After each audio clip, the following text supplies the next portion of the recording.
Be friendly! Greatest contact. A single bogey and it's nearly on top of us. Identify. No transponders, no recognition codes. It has to be a silent radar.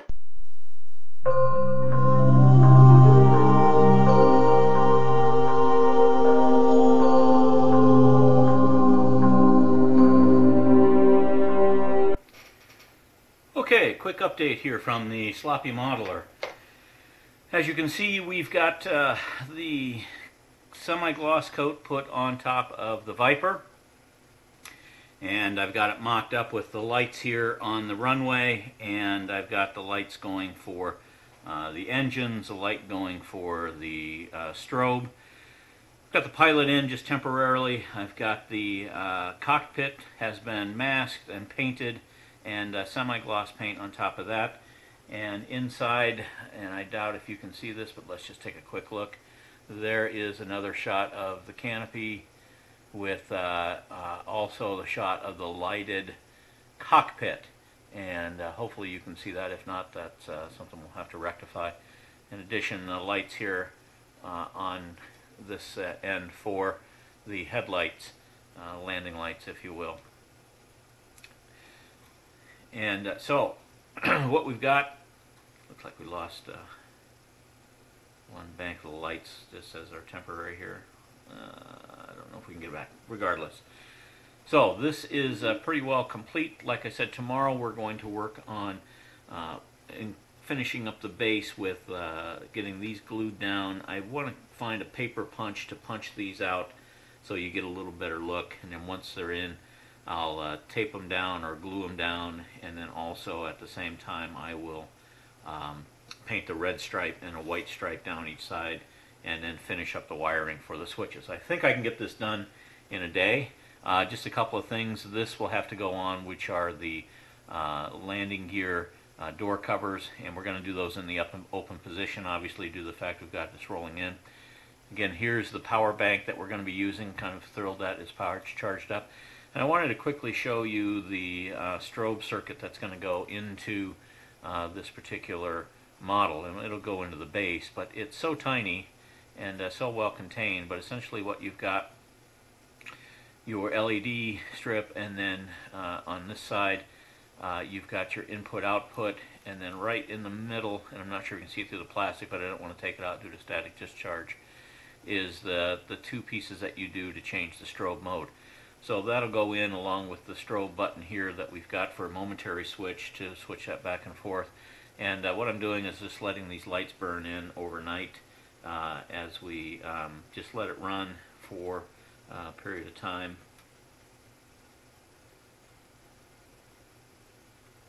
At least for 8 hours or so. I want to make sure that they can all work, and there we go, we're back in business.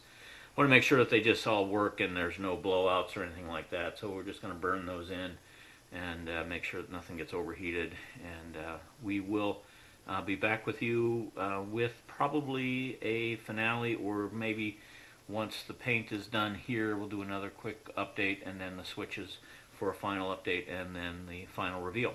So that should be it for the the sloppy modeler this evening for the Viper, the original series 1/32 scale from Moebius.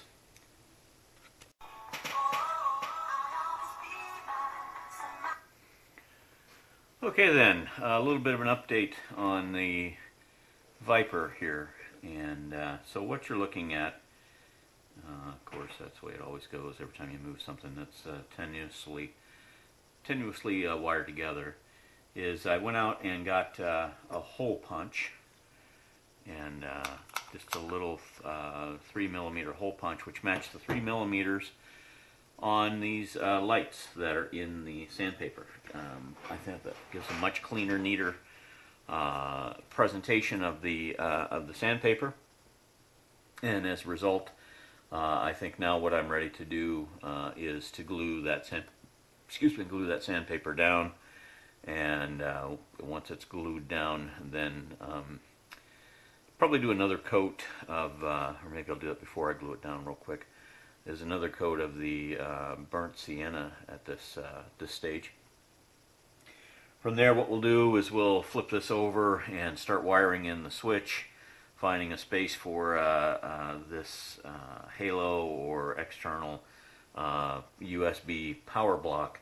And this actually, I think, is boosted up to perhaps 650,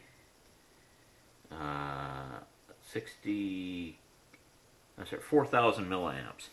So I'm going to be real thrilled with that. I think that that's exciting on the amount of juice that it provides, and you know, it really gives a solid 5 volts regulated. You know, when you're used to dealing with delicate phones and electronics and whatnot, you don't have a lot of spikes and sags in your your power. So running to a 5 volt, this will be rechargeable and portable. We'll glue this down once we've got it in place, once the wires are run through the base.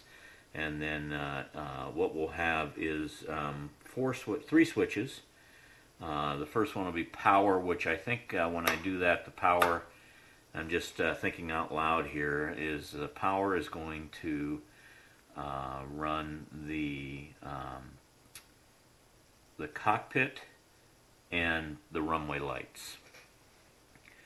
And then the second switch runs the engines and the headlights for the landing lights. And then the third switch will be back here for the strobe light, and there's a momentary switch that's going to be here, and we'll present that a little bit later. You can't see that in the video at the moment, but couple, you know, lots and lots of touches left to go on this as we come into the home stretch. One of the things I did on the canopy is normally a lot of people paint this entire canopy right here, but there wasn't a demarcation right along that stretch of line there, and so what I decided to do was tape that off. And I'm actually glad I did, because you can see kind of in behind there. Tape that off and tape the rest of the canopy, and I'm thrilled with the way the canopy turned out. It's a very easy canopy to mask. Just basically put masking tape over it and then burnished it with a little plastic burnisher until it was where I wanted it. Used a super sharp brand new razor blade, X-Acto knife blade, a number 11 blade, and got through that. And I'm very pleased with the way that turned out. Also very pleased with the guns, with the aluminum, and then on to the color of the hull, and then finally the gun metal, which now that it's dried, there's just a hint of metallic in that, which I really like. Also, I finally got the details painted in the engines here. Just gold and silver, and essentially what I did is just used a silver pen, oil-based pen, and a gold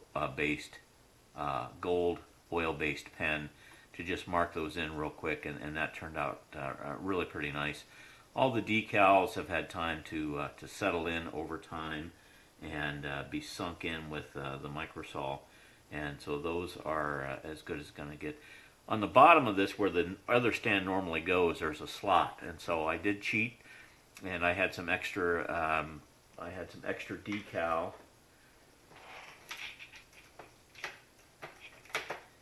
I had some extra decal like this right here. So what I did is just cut a short section and put it underneath there, and we'll show that on the reveal when we're towards the end of the build. So for now, what we're going to do is we'll throw another coat of burnt umber onto this.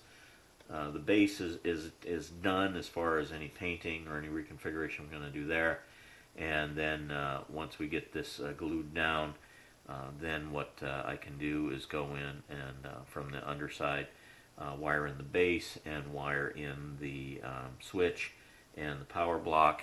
And I'm not going to use it on this model, but I did get something new today. $12 off of Amazon, and I see they're about $5 on eBay. So if I wanted to try this out of Amazon, it's so much easier to return if nothing works well out of Amazon. But essentially what you're looking at here is a TF driven or micro SD card would go in here, and you can go up to 16 gigabytes. You've got wiring here for speakers. You've got wiring here for the that's the volume control, and this is actually out to a pre-wired. So if you've got just a headphone jack, you can put it out to there. And then I think what you've got is 5-volt ground or 5-volt live ground, second ground, and then if you pin every one of these, you could do a switch to every one of those that reacts with this pin to back to the ground. And then this will be this is an MP3 player, so you can load up to 9 different MP3s. I would think, and I haven't tried this yet, but I would think that you've got enough space in here that you could, with 16 gig, obviously it's a huge amount of space for music. So I think you could string together a bunch of MP3s and play. You know, you could have Captain Picard's flute solo. It's 7.5 minutes long. You could have one of those on a pin. And what I've seen some people do is they'll power here, ground here, and then a second ground for these pins, and then here they do live back to, and I think it is bypass. It says ground bypass.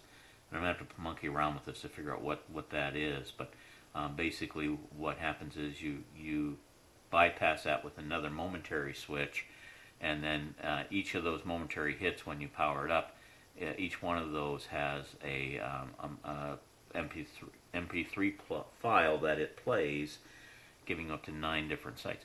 Again, this is about $12 on Amazon, and like I said, you can buy these on eBay for $4 to $5 a piece.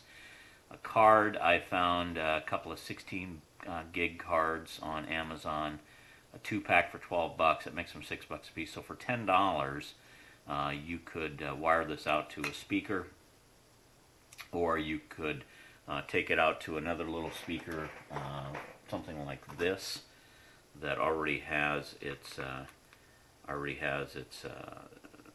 headphone jack built in, and I think yeah, that plugs right in, and you would be off and running. So again, $12 off of Amazon. It's an MP3 player, and you know, it has to be wired in and so forth. And with my first time out with it, it's just kind of a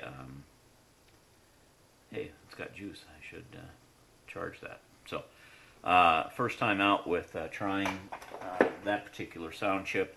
And if I do that, I've got a couple of big 350 scale, 1/350 scale enterprises. I actually have 5 to build in the long run, but I've got that to build for to use for those. And you know, for more than about $10-12, you can have sound, whereas a lot of the guys online are you know, charging $40, $50, $60 for a similar sound card, sound chip, you know. So when you look at what would normally be in a model that I'm going to build, you know, you got $4 in this chip, $5 in that chip, and you know, so that does add up after a time. You do go through a bit of the cheddar when you buy some of the stuff. However, you know, looking at tenant controls and some stuff, which I'm sure is awesome product and makes it much easier than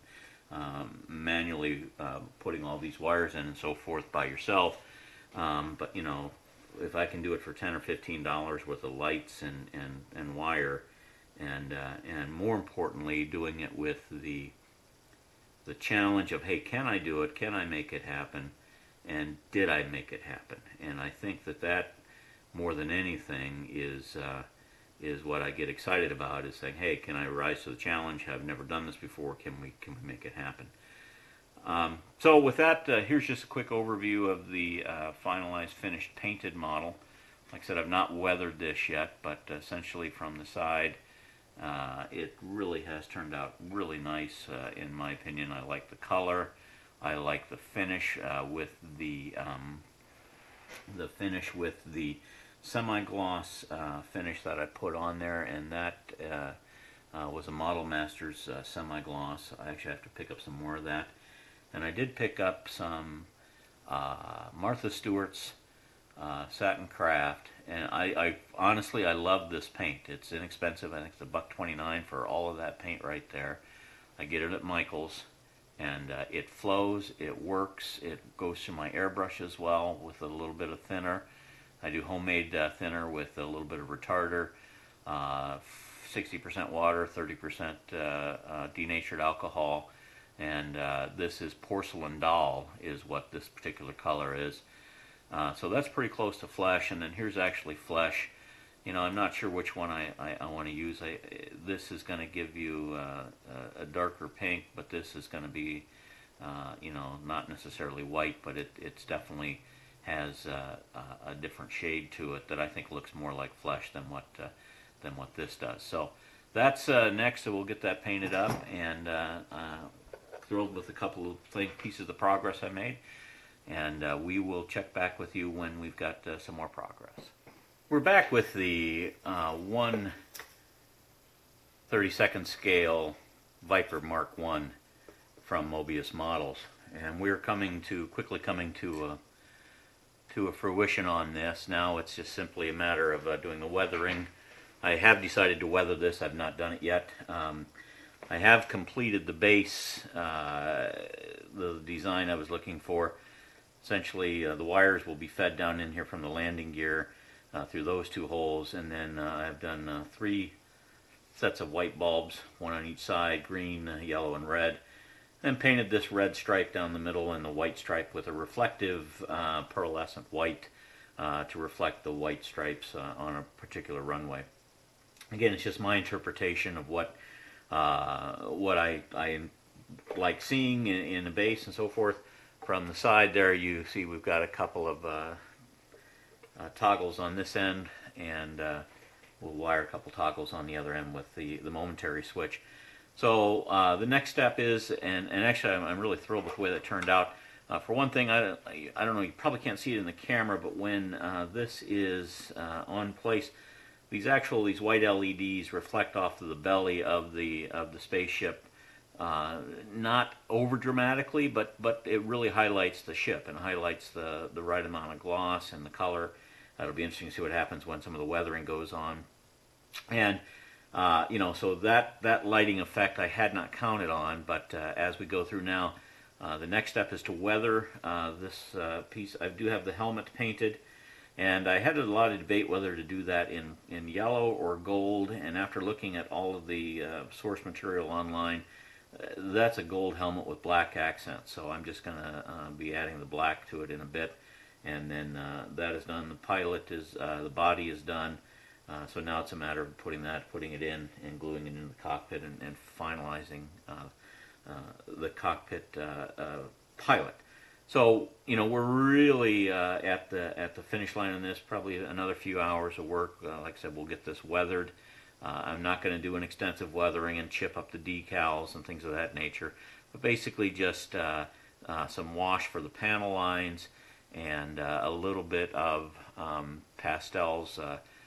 Blacks and grays for around the engines here, where they get, you know, this area here where they show they're working, and maybe something in the exhaust, and then maybe on the leading edges and on the trailing edges. Just try to do some of that. I'm hesitant because I've not done that before, and I'm so pleased with the way this has turned out so far that I would be a little bit remiss if I caused a significant amount of poor work on this particular model. So with that, I'm going to close this particular quick update. We'll be back in a bit for more, and you'll see as we go. Probably the next step, do some weathering on this, and then really hone in the wiring underneath the base, and then hone in a spot to house the battery pack, and just really tidy this up. Now is probably the next step. So the weathering is done on the Viper Mark 1 original Moebius 1/32 scale model. This is my first ever attempt at modeling, and I used a couple of products. The detailer, ready-to-use washes on dark gray, was brushed along the whole thing, and then I used a wet cotton swab to basically swab away. But it did leave some darker panel lines, so you know, I'm all right with that. And then secondly, I used just pastel chalks, black, and this is just a paint dauber. Again, Martha Stewart, you gotta love Michaels. But I basically just rubbed this on the chalk and on the black pastel, and went across the model in certain spots. And you know, it's a light weathering, and I'm not going to do more than that, because I'll tell you why. I'm just good with that, because I don't know how to do this correctly. This is an experimental stage for me on the weathering side. So for me, in this regard, less is certainly more. And so now what I'm going to do is button up the base. I'm going to button up the wiring, and that should be it for completing this model. Once the base is buttoned up and the switches are wired in. On a separate note, this piece here, I have no idea how to make this thing work. So still going to practice with that a little bit and see what we can do to get some sound to play out of our little sound card here. So I got to do some more research. Information is very, very sparse on the net on how to do this. So I will go after it and see what we can come up with. Until then, go out and enjoy building a model, folks.